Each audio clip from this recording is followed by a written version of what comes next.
Cek. Nah itu loh baru.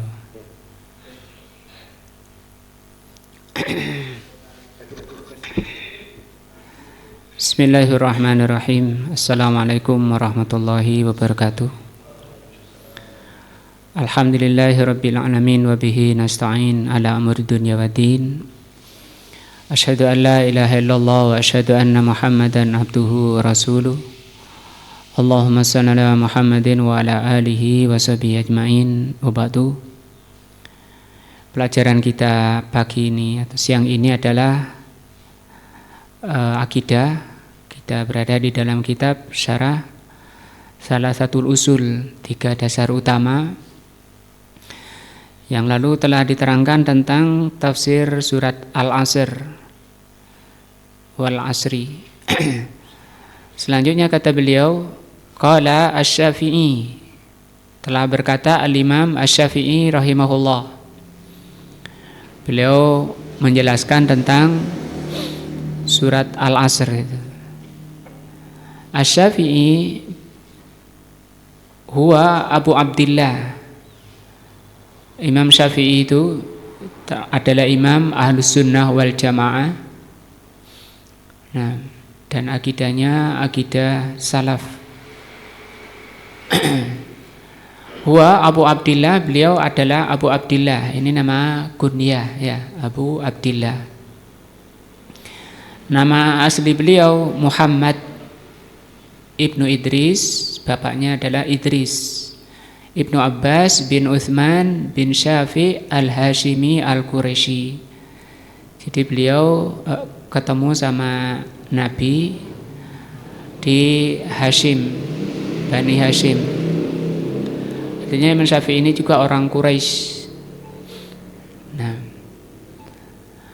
wulida fi Ghuzah. Beliau lahir di Ghuzah tahun 1500, ada abad kedua ya. 150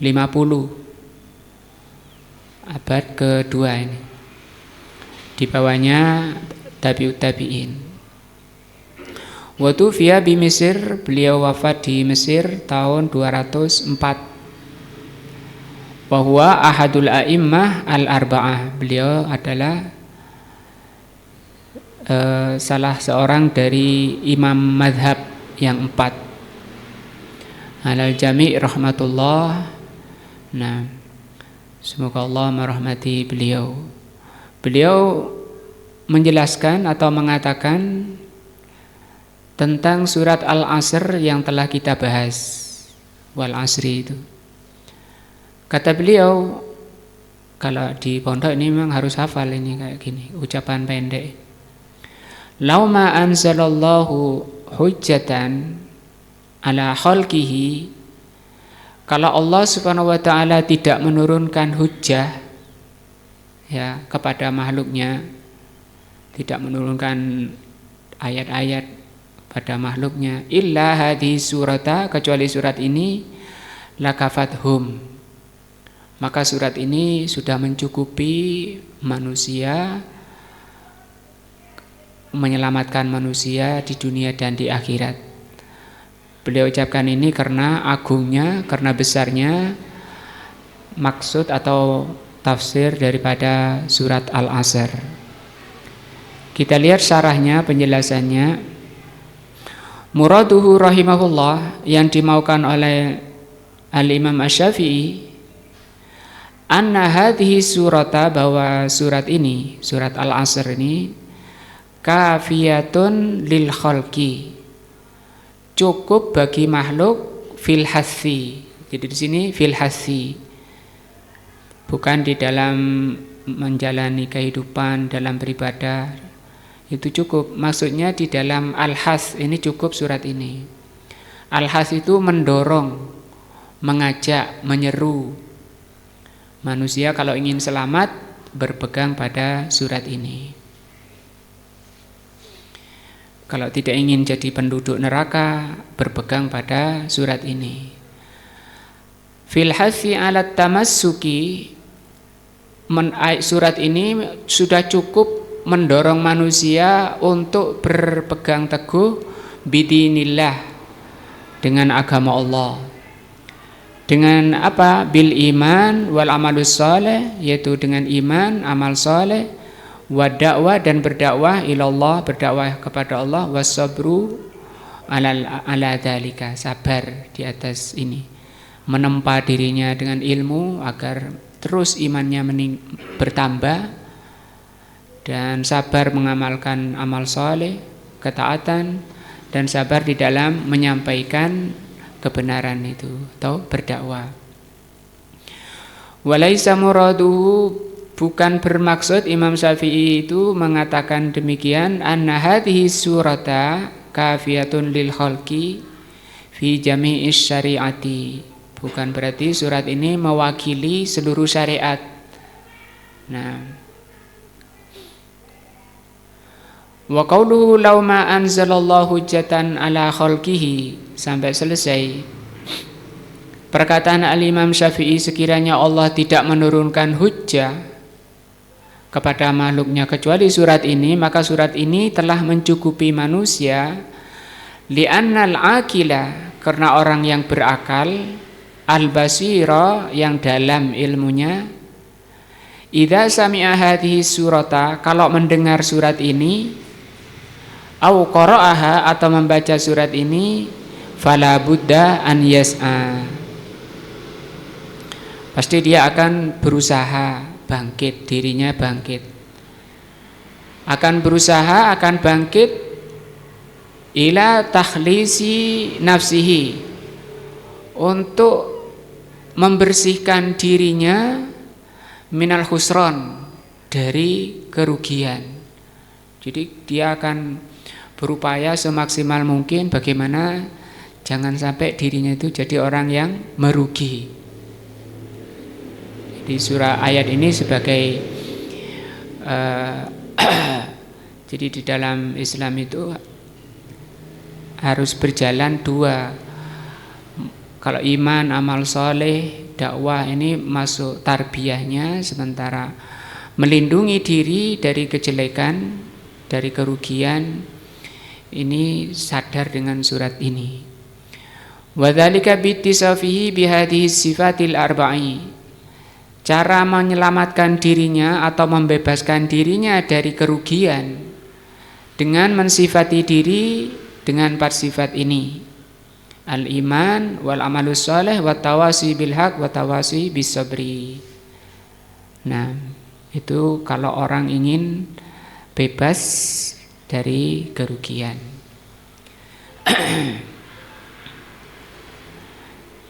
Kemudian kata waqala al-Bukhari, berkata al-Bukhari. Jadi yang dimaksud di sini siapa? Al-Imam al-Bukhari rahimahullah. Tadi Imam Asy-Syafi'i. Siapa Imam Bukhari itu? Kata beliau, al-Bukhari huwa Abu Abdillah. Sama ya dengan Imam Syafi'i. Kunyahnya siapa? Abu Abdillah. Muhammad namanya juga sama ya. Imam Bukhari namanya Muhammad. Imam Syafi'i Muhammad. Beda nama bapaknya. Bin Ismail, bin Ibrahim, bin Al-Mughirah, Al-Bukhari. Ini orang Bukhara sana. Bukan orang Arab kalau ini. Kalau Imam Syafi'i Quraisy. Nah, kalau ini orang Ajam, orang Arab, orang daerah sana lah, Soviet ya. Wulida bi Bukhara, beliau lahir di Bukhara fi Syawal, di bulan Syawal, tahun sanata arba'i wa tis'ina, sanata arba'in wa tis'ina wa mi'ah. Beliau lahir tahun 194. Juga masih abad keberapa ini? Kedua. Nah, wa nasya'a yatiman, beliau yatim. Tapi Masya Allah, walaupun yatim, beliau karunia besar, bisa nyusun kitab yang gak ada yang menandingi sampai hari kiamat. Menjadi kitab terbaik setelah Al-Quran. Fi hijr walidatihi, dalam penjagaan ibunya. Wa tufiya rahimahullah, dan beliau wafat fi Khartang, ini nama daerah, baldatun ala Fursukhaini min Samarkand, di Samarkand. Samarkand ya, sekarang juga Samarkand ya. Lailatul Fitri, pada malam Fitr tahun 256. Nah, apa yang dikatakan oleh Imam Bukhari dan kaitannya dengan surat Wal Asr, atau kaitannya dengan kewajiban muslim pada Islamnya, kata beliau, ini di kitabnya ya, bisa dilihat di kitab Al-Bukhari. Babun, kata beliau, bab al-ilmu qoblal qawli wal amal.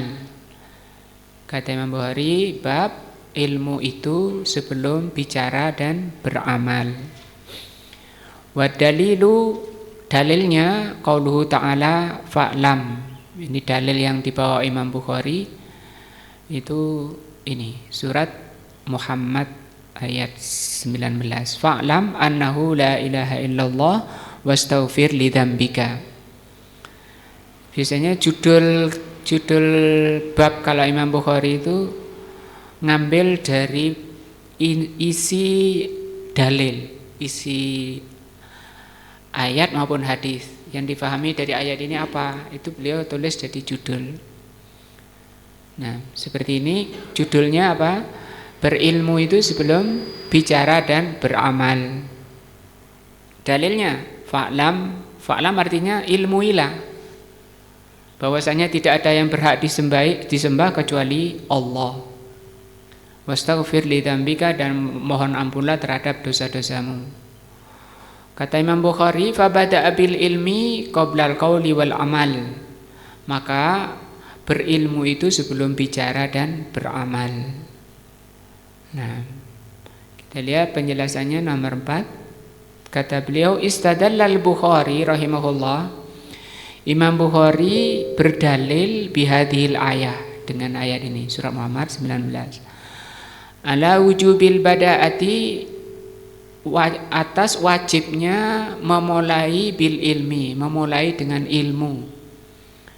Nah, qoblal qauli wal amal, sebelum bicara dan beramal.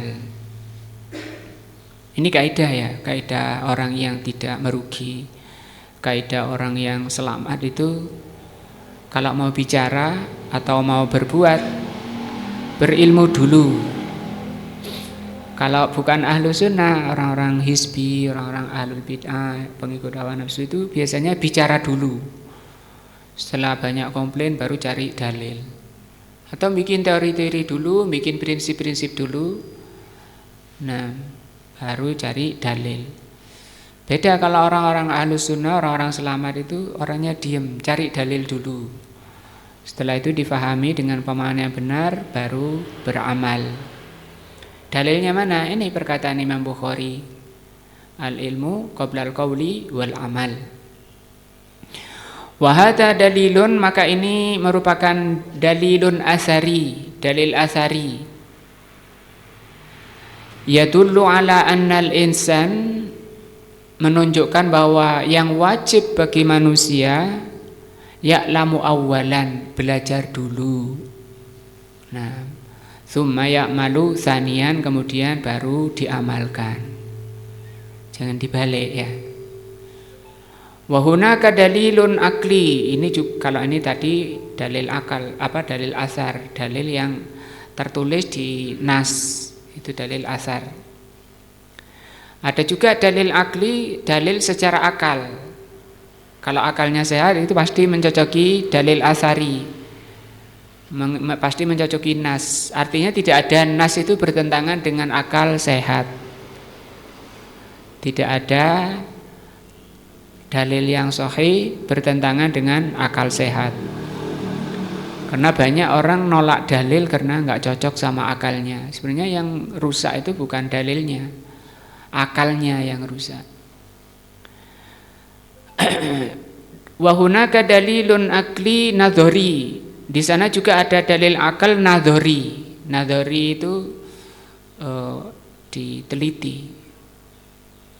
Yadullu ala annal ilma, yang menunjukkan bahwa berilmu itu qoblal qauli wal amal. Walaupun secara akal itu seperti itu. Secara dalil tadi sudah disebutkan surat Muhammad ayat 19. Dan itu yang difahami oleh ulama-ulama, imam-imam ahlus sunnah. Seperti siapa? Imam Bukhari rahimahullah. Dan itu bisa kita baca di kitabnya. Kenapa berilmu itu harus mendahului ucapan dan perbuatan? Li'annal qaula, karena ucapan, awil amala atau amalan, la yakunu sahihan. Ucapan maupun amalan itu tidak dikatakan sahih. Apa sahih? Benar. Makbulan, yang diterima. Hatta yakuna ala wafqil syariah, sampai ucapan dan amalan itu mencocoki syariat. Kalau enggak mencocoki syariat, itu tidak boleh orang itu bicara. Wala yumkin an ya'lamal insan, tidak mungkin manusia itu mengerti anna amalahu, bahwasanya amalannya ala wafqi syariah, bahwasanya amalannya itu mencocoki syariat, illa bil ilmi, kecuali kalau dia sudah belajar. Amalanku ini gimana ya, cocok apa enggak ya? Rata-rata kita ya begitu. Jangan-jangan enggak cocok, jangan-jangan apa iya. Itu namanya dzunun. Dugaan-dugaan, barangkali. Nah, maka kita ngaji ini dalam rangka untuk itu, ngoreksi. Jangan-jangan ada amalan-amalan kita selama ini yang apa? Baik ucapan maupun amalan yang tidak mencocoki syar'i. Jadi dakwah itu dua. Pertama, untuk mendasari amalan kita, yaitu dicocokkan kepada yang disyariatkan. Yang kedua, untuk ngoreksi. Kalau yang tadi yang mencocoki syariat disebut tarbiyah. Tarbiyah itu pengajaran ilmu-ilmu, ajaran-ajaran yang disyariatkan. Itu tarbiyah. Yang kedua, tasfiyah. Tasfiyah itu pembersihan dari yang tidak mencocoki. Itu harus ditinggal. Rasulullah dalam setiap khutbahnya juga begitu. Wa khairul huda Muhammadin. Sebaik-baik petunjuknya Muhammad. Tidak begitu toh, Rasul langsung mengatakan wa syarrul umur. Paling jeleknya perkara itu ngada-ngada. Itu tasfiyah namanya. Tidak bisa dakwah itu hanya menyampaikan saja kebenaran, kebatilannya tidak disebutkan. Masih bingung. Nah, jadi cuma kadang mungkin ada di antara amalan-amalan kita yang selama ini enggak cocok sama syar'i. Ketika ustadznya menyebutkan, wah ini ustadz keras ini. Nah, ustadznya ini jelek ini. Sedikit-sedikit salah. Ya selama enggak mencocoki syariat itu salah. Kapan dikatakan benar? Kalau mencocoki syariat. Walakinna hunaka asyaun, hanya saja di sana ada beberapa hal, ya'lamu hal insan, yang diketahui oleh manusia bifitrihi atau bifitratihi, dengan fitrahnya. Artinya enggak usah belajar dulu. Itu ada ilmu yang langsung bisa ada sesuatu yang bisa difahami dengan fitrahnya.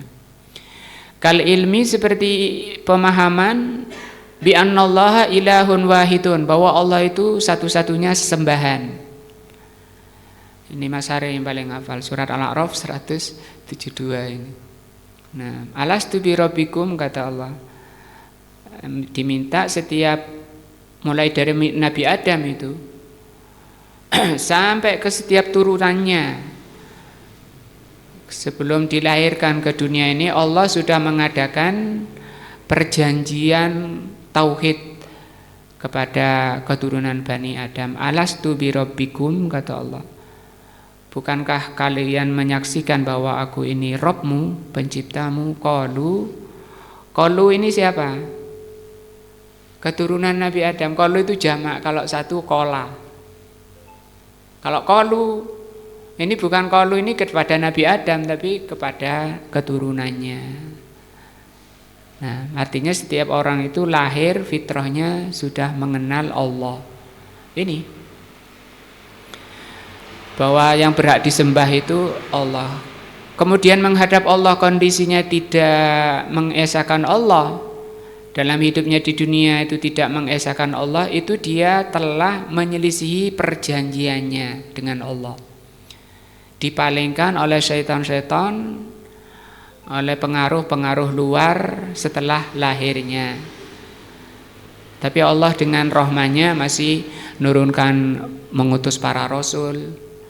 Allah kemudian nurunkan kitab-kitabnya untuk membimbing tadi perjanjian tadi, agar manusia tetap di atas tauhid sampai menghadap Allah sampai matinya. Kalau bisa, kata Rasul, mangkana akhiru kalamihi la ilaha illallah dakhalal jannah. Barang siapa yang ucapan terakhirnya la ilaha illallah, pasti dia masuk jannah. Nah, fa inna hadza, sesungguhnya ini tauhid itu, nah, qad futira alaihil abdu, telah difitrahkan oleh Allah pada hambanya, yaitu surat Al-A'raf 172 itu. Walihada la yahtaju ila ina'in kabirin fit ta'allum, sehingga masalah Allah itu yang berhak disembah, Allah itu satu, Allah di atas, itu tidak perlu pendalaman, pembahasan yang dalam, karena fitrahnya sudah secara akal juga. Nah, karena tokoh-tokoh bingung ya dari kalangan sufi itu yang membahas Allah di mana misalnya. Nah, di antara akidah Asy'ariyah mengatakan bahwa ini akidah menyimpang ya.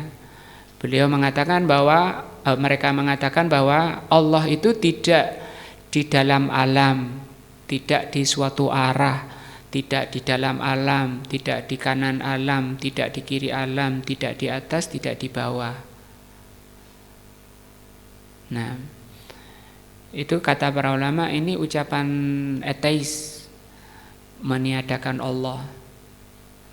Nah, Allah ada di mana, tidak berada di mana-mana. Itu gimana? Menyelisih dalil-dalil yang sahih, menyelisih akalnya.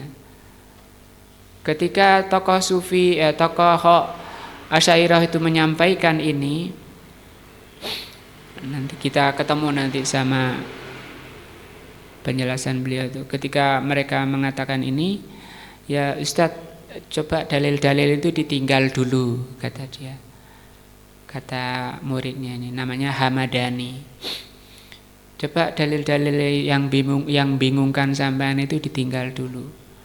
Bagaimana dengan ketika kita berdoa mengangkat tangan? Di mana arah fitrah kita kemana? Kan mesti ke atas. Nah, langsung dia menunduk kepalanya, dia mengatakan hayyarani hamadani, hayyarani hamadani. Telah membingungkan aku Hamadani, telah membingungkan Hamadani. Kemudian dia kembali ke dalil. Nah, amal masailu al juz'iyatu.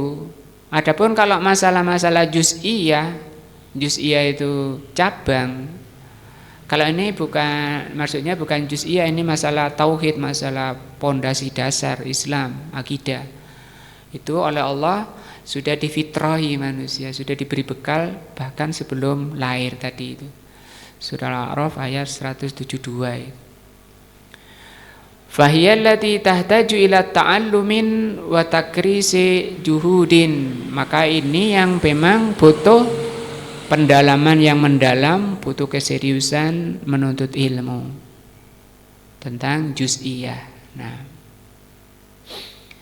ini penjelasannya dari Imam Bukhari mengatakan bahwa suatu ucapan dikatakan benar, suatu amalan dikatakan benar kalau mencocoki syariat. Kapan dikatakan mencocoki syariat? Kalau orang itu sudah belajar syariat. Nah, I'lam rahimakallah, kata Syekh, ketahuilah semoga Allah merahmati kamu, annahu yajibu ala kulli muslimin wa muslimatin ta'alluma salasi hadhil masaili wal amalu bihinna. Sesungguhnya wajib bagi setiap muslim dan muslimah mengetahui 3 masalah dan mengamalkan 3 masalah. Al-ula yang pertama, annallaha khalaqona. Sesungguhnya Allah yang telah menciptakan kita. Ini masalah pertama. Ini masih mukadimah dari 3 dasar ya. Wa dalilu dzalika, dalil akni annallaha khalaqona sam'iyun wa aklun. Sam'i tadi sama dengan athari. Dalilnya bisa didengar, bisa dibaca, dan dalil akal bahwa hanya Allah yang menciptakan alam ini, yang menciptakan kita ini. Kenapa ini dibahas? Karena ini nanti yang menjadi dasar, menjadi alasan orang itu wajib menyembah Allah. Ini juga dasar pengajaran dimulai dari pengenalan siapa penciptamu. Amma sam'i fakatsirun, adapun dalil sam'i yang bisa didengar banyak. Wa minhu qauluhu azza wajal, di antaranya adalah firman Allah, huwallazi khalaqakum, dialah Allah yang telah menciptakan kalian, min tinin, dari tanah. Dari ini asal ya, asal manusia diciptakan dari tanah. Tsumma qada ajala, kemudian Allah tentukan ajalnya. Sebelum lahir sudah ditulis, ajalnya itu sudah ditulis. Ada 4 perkara, rizkinya hari ini makan pisang, itu sudah ditulis sebelum lahir. Makan bentul, itu sudah ditulis sebelum kita lahir. Makan telo, nah sebelum lahir kita ditulis itu. Kapan taunya? Setelah makan. Yang belum makan belum tahu. Taunya takdir itu setelah dijalani. Karena ini masalah gaib. Tapi sudah ditentukan ajalnya juga, umurnya berapa dan sebabnya.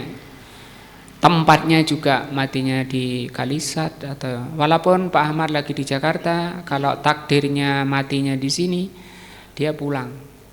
Nah, akan mendapati tempat takdirnya itu. Bahkan nasibnya surga atau neraka sudah ditulis, rizkinya tadi 4 perkara ya, rizkinya, amalnya. Seperti kita ngaji pada pagi ini, itu juga sudah ditulis. Wa ajalun musamma indahu, ajalnya itu sudah ditulis di sisi Allah. Allah bahkan tahu sebelum mencipta. 50.000 tahun kata Rasulullah, sebelum Allah ciptakan langit, Allah sudah tahu bahwa nanti lahir namanya Agus. Nah, Agus ini nanti melihara lele buat bibit. Itu sudah Allah tahu sebelum Allah ciptakan langit dan bumi 50.000 tahun. Nah, dijual ke sana sini itu Allah tahu. Itu namanya azali, ilmu Allah yang azali, yang dahulu, yang tidak terkait dengan amalan dengan balasan. Nah, dan Allah tahu siapa-siapa orang yang masuk surga, siapa saja, jumlahnya berapa, itu Allah tahu sebelum menciptakan. Siapa-siapa namanya, orang mana yang masuk surga, yang masuk neraka, itu sudah Allah tahu secara global dan rinci. Tsumma antum tamtarun, kemudian kalian itu ragu. Nah, ragu karena perjalanannya tadi. Ini dalil ayat pertama. Juga Allah mengatakan walaqad khalaqnakum, sungguh kami yang telah menciptakan kalian, tsumma sawwarnakum, kemudian kami yang membentuk kalian. Kan kalian itu dibentuk dengan bentuk terbaik, bisa berdiri, hidungnya di depan, mulutnya di bawah hidung dan seterusnya. Ganteng. Enggak ada loh kayak orang itu ya. Nah, kalau mau bisa ditekuk badannya ketika rukuk, ada enggak ciptaan Allah lainnya bisa ditekuk? Enggak ada. Monyet mungkin paling serupa dengan manusia itu enggak bisa rukuk. Tapi manusia bisa ditekuk gini rukuk. Atau boneka coba disuruh rukuk kan tidak bisa, jatuh. Manusia bisa, walaupun tidak pegang tangannya, ini nggak pegang lutut, itu bisa. Ada nggak makhluk Allah kayak gitu? Nggak ada. Fi ahsani takwim. Nah, bahkan anggota badan ini bisa ditekuk-tekuk, bisa supaya mudah untuk menjalankan ketaatan kepada Allah. Nah, wa qauluhu ta'ala wa laqad khalaqnal insana fi salsalin min hama'in masnun. Ini bentuk-bentuk ayat-ayat, sungguh kami ciptakan manusia itu dari salsalin min hama'in masnun. Dari tanah liat yang bercampur lumpur, ya.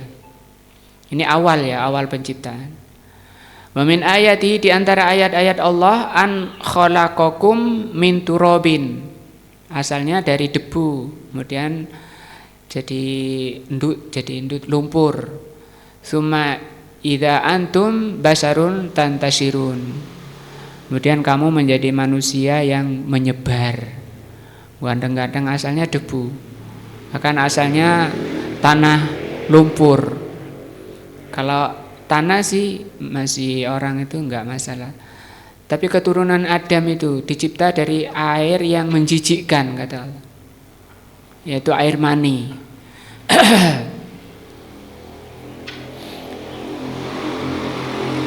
Air mani kalau ditaruh di piring misalnya, ya, lihat aja mungkin malas, ya, jijik, ya, mani, apalagi suruh jilat misalnya. Tapi kalau sudah ganteng, sudah jadi manusia, nah, semua pingin nyium, wah, tertarik, yang laki tarik perempuan tertarik. Padahal asalnya air yang menjijikkan. Tapi kadang karena wajahnya yang ganteng, yang cantik, orang itu sombong, melupakan ini. Kenapa kok air yang menjijikkan? Supaya orang itu nggak gampang sombong. Apa yang kamu sombongkan? Misalnya, kamu dulu dari air yang menjijikkan, terus juga kamu sedang gendong sesuatu yang menjijikkan itu di perutmu, itu apa itu? Nah, nanti kamu mati menjijikkan lagi, jadi bangkai. Juga firman Allah, khalaqal insana min salsalin kal fakhar, seperti tembikar, nah, tanah liat. Juga firman-Nya, Allahu khaliqu kulli syai'in, Allah itu pencipta segala sesuatu. Jadi segala sesuatu itu semuanya ciptaan Allah. Kalau manusia ini badannya, perbuatannya, sifatnya, itu semua makhluk Allah, ciptaan Allah. Wallahu khalaqakum ma ta'malun, Allah pencipta diri kalian dan apa yang kalian lakukan, amalan kalian, berdiri, duduk, tidur, itu semua makhluk Allah, itu semua ciptaan Allah. Berjalan, nah. Juga firman-Nya, wa ma khalaqtul jinna wal insa illa liya'budun. Ini goya, ila ghairi dzalika minal ayat, dan lain-lain dari ayat-ayat banyak masihan. Amma dalilul akli, adapun dalil secara akal bahwa Allah pencipta kita, ala anallahu khalaqana faqad ja'atil isyarah, telah ada disebutkan isyarat fi qoulihi ta'ala am khuliqu min ghairi syai'in am humul khaliqun. Apakah manusia itu dicipta dari selain sesuatu? Maksudnya dicipta dari selain sesuatu itu konyong-konyong, sekonyong-konyong ada, kemudian langsung ada apa gimana? Tidak, diceritakan dari tadi air yang menjijikkan, kemudian jadi bayi yang lemes. Nah, kemudian oleh Allah dikembangkan, dan itu keagungan Allah, itu ayat Allah mengembangkan dari suatu yang kecil jadi besar. Dan itu hanya Allah yang bisa. Coba misalnya sampean mau bikin apa malu, untuk membesarkan paling nambahi, ditambahi. Bukan dari sesuatu yang kecil membesar, tapi ciptaan Allah, dan itu mudah bagi Allah. Am humul khaliqun, atau mereka yang menciptakan dirinya. Ini kemungkinannya, dua kemungkinan ini sama-sama tidak. Manusia itu tidak terjadi dengan sendirinya, tidak sekonyong-konyong jadi, dan manusia itu tidak menciptakan dirinya. Nah, fa innal insana, sesungguhnya manusia, lam yahluk nafsahu, manusia itu tidak bisa menciptakan dirinya. Li'annahu qabla wujudihi adamun, karena sebelum adanya sesuatu yang tidak ada, namanya berada di alam tidak bisa disebut. Di surat Al-Insan ayat 1 ya. Hal ata 'alal insani hinum minad dahri lam yakun syai'an madhkura. Apakah tahu manusia pada keadaan yang belum bisa disebut? Surat Al-Insan ayat 1. Dulu belum bisa disebut, ini Ammar, ini siapa, Agus, ini Andi, belum bisa disebut sebelum adanya. Wal adamu, namanya Adam, Adam itu tidak ada. Beda kalau Adam pakai alif. Adam itu ya Nabi Adam. Kalau Adam ain itu artinya tidak ada. Wal Adam laisa bisyai'in. Adam itu sesuatu yang enggak ada sesuatunya, bukan sesuatu. Wa ma laisa bisyai'in la yujadu syai'an. Namanya tidak, bukan sesuatu, tidak akan bisa mewujudkan sesuatu, menciptakan dirinya saja tidak bisa. Walam yakhluqu abuhu, dan juga bapaknya bukan penciptanya. Wala ummuhu wala ahadun minal khalqi, dari makhluk tidak seorang pun dari makhluk yang menciptakan manusia. Walam yakun layati sodfatan biduni mujidin. Manusia ini juga tidak datang secara tiba-tiba kemudian ada, yang disebut sodfah di sini, tanpa ada yang mewujudkan. Li'anna kulla haditsin, karena semua yang ada la budda lahu min muhditsin. Semua yang ada atau semua kejadian itu pasti ada pelakunya. Ada yang, kalau sesuatu yang ada, sesuatu yang wujud, ada yang mewujudkan. Wali anna wujuda hadhil mahlukat, dan bahwasanya wujudnya makhluk ini ala hadhihin nizam, yang sangat teratur ini. Matahari setiap hari terbit dari timur, demikian teraturnya di alam ini. Al-badi, badi itu artinya yang tidak ada pendahulunya, tidak ada contoh sebelumnya, sehingga disebut bid'ah. Bid'ah itu bikin-bikin yang tidak ada contohnya. Alam ini juga tidak ada contoh sebelumnya, demikian teratur. Matahari tidak ada contoh sebelumnya. Wa tanasuki wa ta'alif yamna'u man'an batan an yakuna sodfatan, yang demikian teratur. Nah,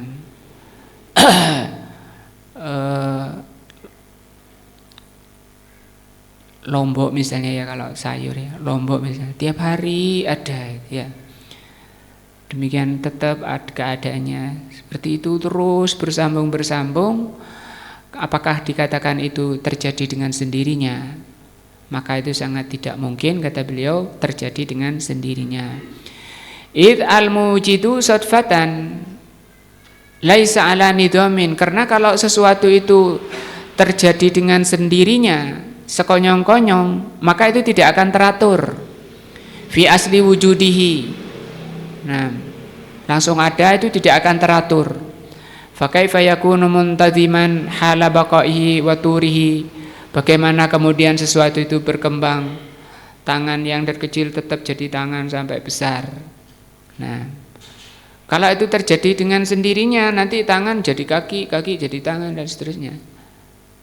Nah, dibahas seperti ini, bahas IPA ya.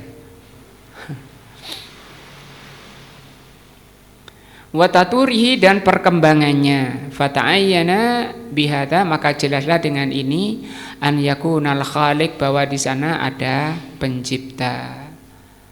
Huwa Allah, dan Allah itu penciptanya. Dengan mudah sekali, tidak ada capek, tidak ada sulit. Kalau Mas Hari itu bikin tempe itu sulit, itu bangun pagi gitu, ribet. Tapi Allah enggak ada ribet, itu enggak ada, susah, sulit itu enggak ada. Ojo tempe ya, dele. Itu bikin langit yang sangat berat dan sangat susah. Itu gampang. Kata Allah Subhanahu wa taala dalam surat Al-Baqarah ayat kursi, wala ya'uduhu hifdzuhuma.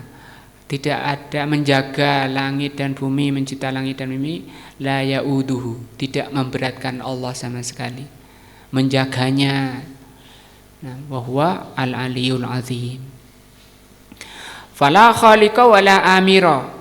Di sini ditutup oleh beliau, fala khaliqa, maka tidak ada pencipta dan tidak ada yang memerintah.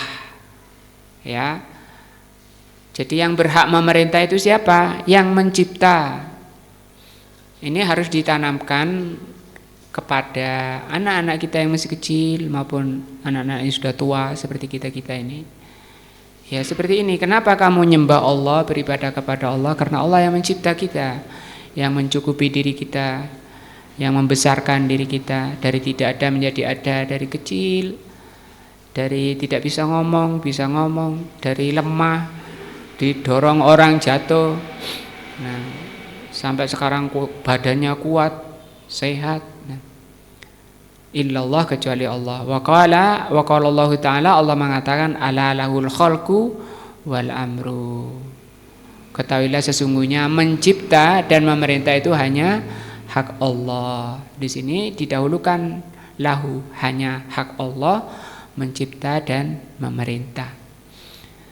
Nah, tapi kalau ngajar disampaikan dulu pada anak itu, yang menciptakan tanganmu ini siapa, yang mencipta matamu ini siapa? Allah. Kemudian sama Allah diberi kemampuan bicara. Tiap hari kita bisa bicara. Mata setiap hari bisa melihat. Berarti Allah itu terus memberikan kenikmatan, memberikan karunia-Nya terus menerus. Coba ditinggal oleh Allah, itu bisa buta matanya, mulutnya ada tapi tidak bisa bicara. Itu karunia. Berarti kita harus bersyukur kepada Allah. Dengan apa? Tunduk ibadah. Sehingga ibadah yang tertinggi adalah ibadah yang dijalani dalam rangka apa? Syukur kepada Allah. Ketika Rasulullah bengkak kakinya, Aisyah komplain, ya Rasul, engkau ini sudah diampuni dosa-dosanya yang telah lalu, yang sedang, yang akan datang, kok masih melakukan seperti ini? Afala akuna abdan syakura. Nah, bukan beribadah hanya takut kepada Allah, tapi karena sudah tingginya rasa syukurnya kepada Allah, penuh kecintaan di dalam berdiri, sampai lupa kalau kakinya sudah bengkak karena asiknya, nikmatnya. Nah, itu yang dimaksud tujuan dari ayat-ayat diterangkan seperti ini. Walam ya'lam anna ahadan minal khalqi, dan tidak diketahui ada seorang pun dari makhluk ini angkara rububiyatullah, yang mengingkari rububiyah Allah. Tidak ada makhluk yang mengingkari ada pencipta selain Allah, ada yang ngatur dari selain Allah. Dan kalau ada yang meyakini seperti itu kesyirikan, namanya syirik rububiyah. Seperti yang ada pada kelompok sufi mengatakan bahwa alam ini diatur oleh para wali, wali kutub. Setiap bulan kumpul dipimpin oleh Syekh Abdul Qadir Jailani, katanya pimpinan para wali. Mau diapakan alam ini? Itu nunggu hasil seminarnya para wali, katanya. Ini syirik rububiyah. Nah, Syekh Abdul Qadir Jailani orang Ahlus Sunnah, beliau sudah wafat, tidak bisa lagi hadir, tidak bisa lagi berbuat di alam ini. Illa ala wajil makabirah, yang berani mengingkari bahwa ada pencipta selain Allah, itu bukan dari hatinya, itu hanya dari lisannya dalam rangka menampakkan kecongkakannya, kesombongannya. Kama hasala min fir'auna, seperti yang terjadi pada Fir'aun. Indama sami'a Jubair bin Mut'im, ketika Jubair bin Mut'im ini sahabat Nabi, ya, orang Nasrani sepertinya. Ketika Jubair bin Mut'im mendengar Rasulullah SAW yaqra'u, surat At-Tur, mendengar Rasul membaca surat At-Tur. Jubair ini mendengar Rasul membaca surat At-Tur. Fabalagha qaulahu, sampai ke ayat ini, am khuliqu min ghairi syai'in am humul khaliqun. Apakah mereka dicipta dari bukan sesuatu tadi ya, sekonyong-konyong, atau mereka yang menciptakan dirinya? Am khalaqus samawati wal ard, atau manusia itu yang menciptakan langit dan bumi? Bala yuqinun, sungguh mereka itu tidak yakin. Nah, am indahum khazainu rabbika, atau mereka mempunyai perbendaharaan Rabb-nya, mengerti perkara yang gaib? Am humul musaitirun. Nah, wa kana Jubair bin Mut'im yauma idzin musyrikan, ketika itu Jubair bin Mut'im kondisinya musyrik. Nah, faqala, maka Jubair mengatakan, kada qalbi, hampir-hampir hatiku, an yatira, terbang, gemetar hatinya. Wadzalika awwalu ma waqqara al-imanu fi qalbi, itu awal dari masuknya keimanan di dalam hatiku. Mendengar ayat ini, jadi kan yang dimaksud dia kenal Allah melalui penjelasan Allah yang dibacakan oleh Rasul, ayat-ayat. Kalau ini kan malah ayat dirinya sendiri, ya. Allah menciptakan manusia itu sendiri. Apakah manusia itu terjadi secara sekonyong-konyong atau mereka yang menciptakan dirinya? Lihat saja tanganmu itu, ke badanmu itu, siapa yang mewujudkan? Melihat itu gemetar hatinya, langsung iman. Nah, insyaallah ini yang pertama dari 3 perkara yang wajib jika kita imani, meyakini bahwa hanya Allah pencipta diri kita. Dan disebut dengan tauhid rububiyah. Nah, wallahu a'lam bishawab. Insyaallah ini yang kita bahas pagi ini, siang ini. Subhanakallahumma wa bihamdika asyhadu an la ilaha illa anta astaghfiruka wa atubu ilaika. Wassalamualaikum warahmatullahi wabarakatuh.